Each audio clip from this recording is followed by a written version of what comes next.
Welcome to The Explainer. So today we're going to break down a classic fable about a really simple choice that spirals pretty fast into a life-or-death crisis. It's a powerful story about temptation, about justice, and, what it actually takes to make things right again. Okay, so our story kicks off in a place that feels pretty familiar and peaceful, a small, quiet village.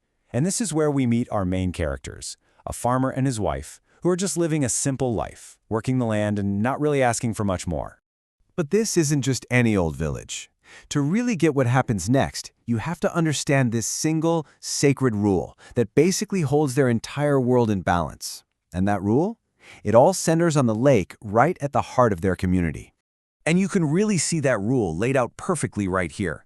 On one side, you've got the human world. The villagers farm their land, they sell their vegetables, that's how they live. But on the other side, there's the sacred world of the lake. The deal is, the fish in that water and the mangoes on that tree, they are not for the villagers. They're offerings, set aside for the goddess.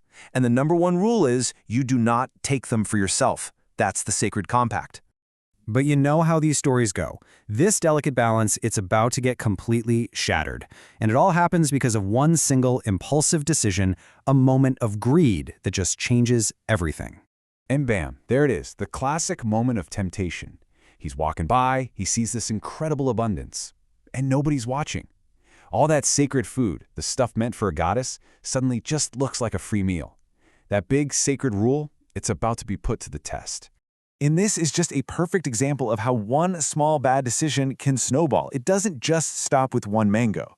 That first little act, it's like it breaks a seal, and his greed just escalates from there. He goes from the tree to the lake, and suddenly he's got half a dozen fish. So in just a few minutes, he's gone from an honest farmer to a thief, and he's walking home feeling pretty successful with absolutely no idea what's coming for him. So he gets home, all proud of his haul, totally unaware that his actions have just kicked off an immediate and, frankly, a terrible consequence. In the world of this story, the universe demands balance, and he just tipped the scales. And here's where he makes a huge mistake. Even worse, he doesn't just keep this to himself, he drags his innocent wife into it. She has no clue that this delicious meal she's about to cook is actually stolen, forbidden food. And boom! The consequence is immediate, it's direct, and it is severe. There's no waiting around, no mystery illness. The stolen food, which is basically tainted by his greed, it acts just like a poison. The punishment is delivered at the exact moment of consumption. And then, just in case there's any doubt about what just happened, a voice booms out of nowhere. It's not a random sickness, this is a punishment, and it's explicitly for his greed. There is absolutely no room for him to deny what he did. Okay, so the punishment's been dealt. The story now shifts. With the consequences right there in front of him, the focus turns to the farmer. How is he going to react to the terrible result of his own selfish act? Well, all that pride he had walking home, it's gone. It's just pure terror now. He doesn't make excuses, he doesn't argue, he gets it. He immediately understands what he's done, and he just begs this mysterious voice for mercy. This right here is the story's critical turning point. We're moving from the crime to the plea for atonement. So the voice lays out the path to fix this, and it's really symbolic.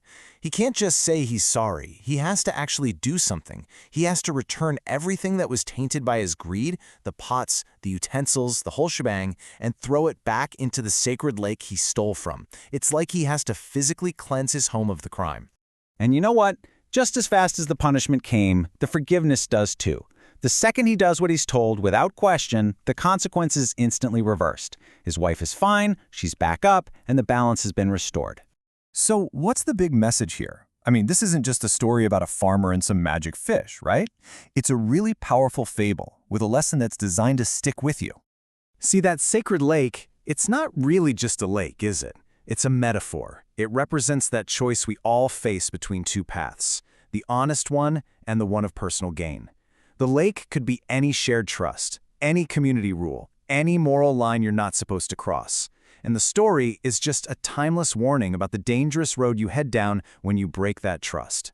And when you boil it all down, the message is crystal clear. The whole point of this fable is to reinforce a core value, that we should never steal and always walk the right path. It's teaching us that, for a community to work, integrity isn't just a nice-to-have, it's essential. And so that really leaves us with this one big question to think about. In our world, which is full of temptations way more complicated than mangoes and fish, this simple story asks us to really consider, what is the true value of integrity? And it suggests that the price of dishonesty, well, it isn't just about what you might lose, but about the harm you could bring to the people you love.